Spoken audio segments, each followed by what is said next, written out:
and welcome to my channel. So, we have part 2 of the Midnight Mead, and I'm also going to be giving this a taste because I'm very interested to see how it is.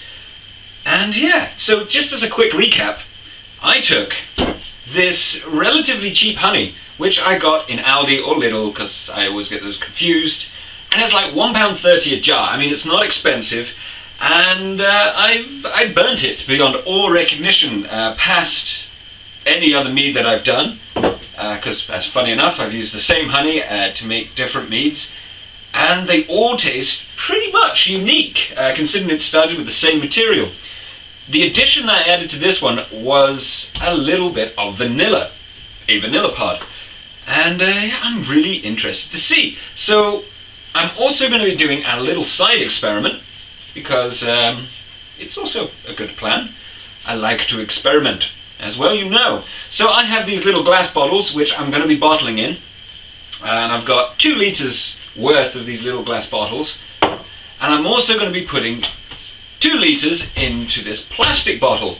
Now I'm not going to be pressurizing the mead, I'm not going to be doing all that stuff. Basically the idea is I want to see if the plastic tastes different from the glass, you know, once it's been left to age for a bit, just to kind of get an idea, so you guys know,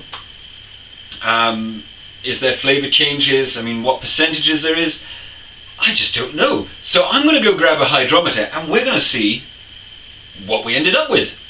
So I've got my hydrometer, I've rinsed it off, I sterilised everything in bleach. I put a little picture up there so you can see what I'm doing. Basically I fill it with water and I put bleach, and I use bleach to clean pretty much everything, including my side and my siphoning tubes, and then you rinse it, because funny enough you need to rinse it if you use bleach. Obviously you can use the baby bottle sterilising solutions, and of course the Starsan official alcohol stuff. It's just the bleach, the thin bleach that I use is really cheap, so it works out more economical, and that's what we like. So let's crack this open. I have to give it a little smell. Ooh, that smells good. So this is finished, and it is saying that it is, well, basically just under, so like 1.035. So it hasn't fermented dry, which I think in this case is actually a good thing. So according to this hydrometer reading, it's only about 5%. And honestly, this could be for a number of reasons. One could be that the sugars in here have caramelized to such an extent that they can't be fermented, but they're still in there. Another one could possibly be that because I used the express wine yeast compound as my yeasty, lovely, well, as my yeast, there wasn't enough nutrients in that, in the yeast I put in, to actually ferment this to dryness.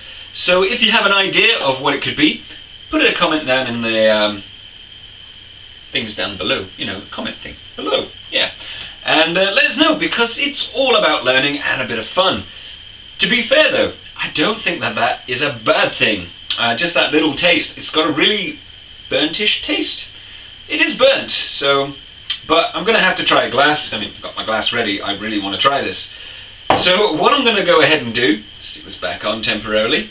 Great thing about sterilising the side, put it back on and not worry. I'm going to set this up to siphon, clean out the bottles, and we're going to bottle it. So I have my 2 litres worth of bottles right here, all sterilised and ready to go. I also have another 2 litre bottle of plastic.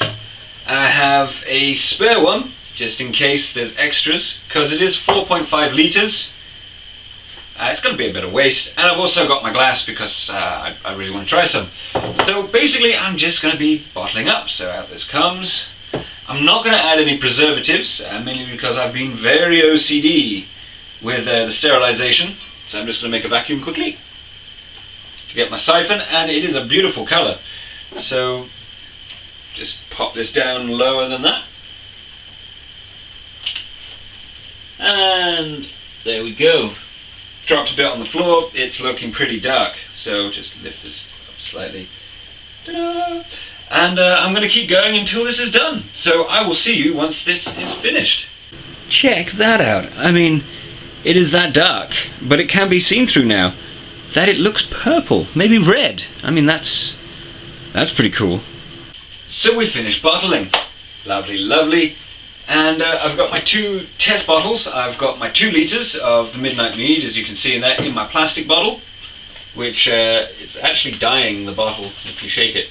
And I also have my glass bottle, which this was the last one I took out, because I took out something to drink before. So this should have a bit of sediment, and maybe, but I very much doubt it.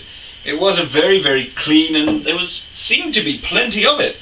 I nearly got a full 4.5 litres. That could have been done due to the smaller crust, but even that, it wasn't that small. So the bit that we've been waiting for is, what does it taste like? Oh, look at that. It is beautiful. So it smells caramelly, and it's also got very slight hint of vanilla. It's also got like a smoky kind of burnt flavour, as you would expect. So let's see what this tastes like, and let's see if that lower percentage that we ended up with, because it ended up at around, what, 5%-ish? It's not bad. I mean, we still lost half of the sugar amount, so let's see if that was due to nutrients or burning.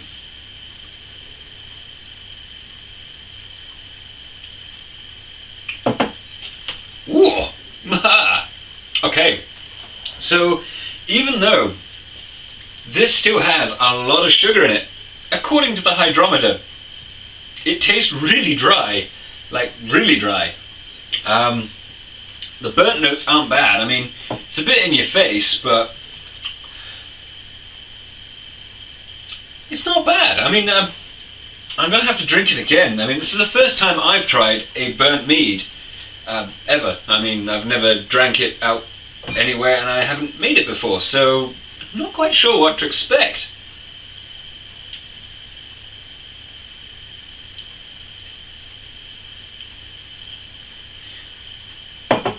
Okay, so it is burnt. I mean, you can taste the burning taste.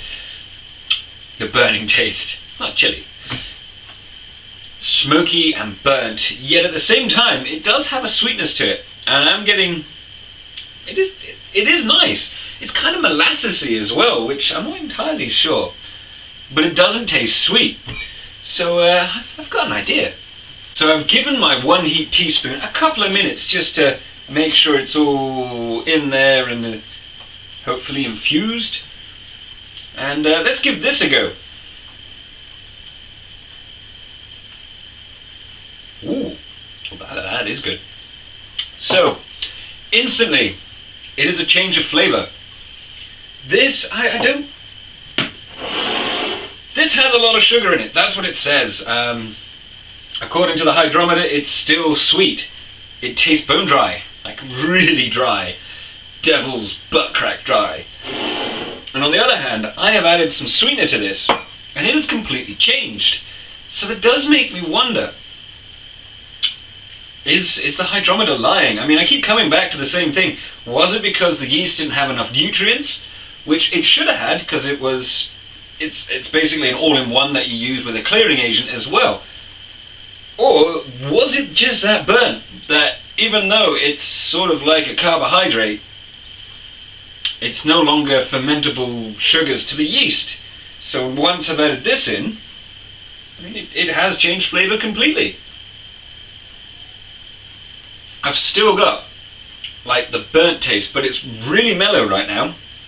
And I've got caramel, bit of hint of vanilla. It does have vanilla in it, you can tell.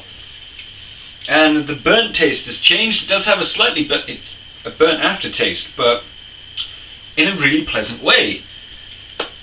I'm in 2 minds. I mean, half of me wants to keep it dry and age it and see if it changes and mellows and does whatever. The other half of me wants to add sweetener to it. Fortunately, I have 8 bottles right there. So I'm going to sweeten 4 of them. I think that is going to be the way.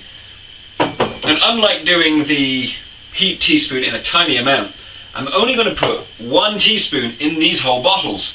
The reason being is that this is going to mellow with age. The sweetness changes a bit. So, yeah, that's what I'm going to do.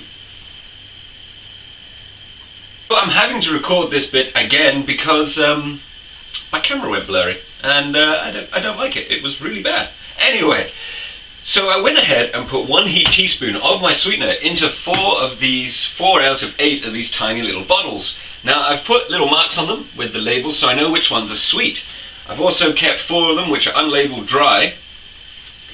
And yeah, it's a very interesting little experiment. It's the first time I've actually wanted to add a sweetener to any one of my meads, because they do taste good. This one you kind of need to fiddle with a bit. So just to recap, 1 heaped teaspoon of my sucralose-based sweetener, that way it doesn't ferment. My little glass bottles are great for storing still liquid, not good for carbonated.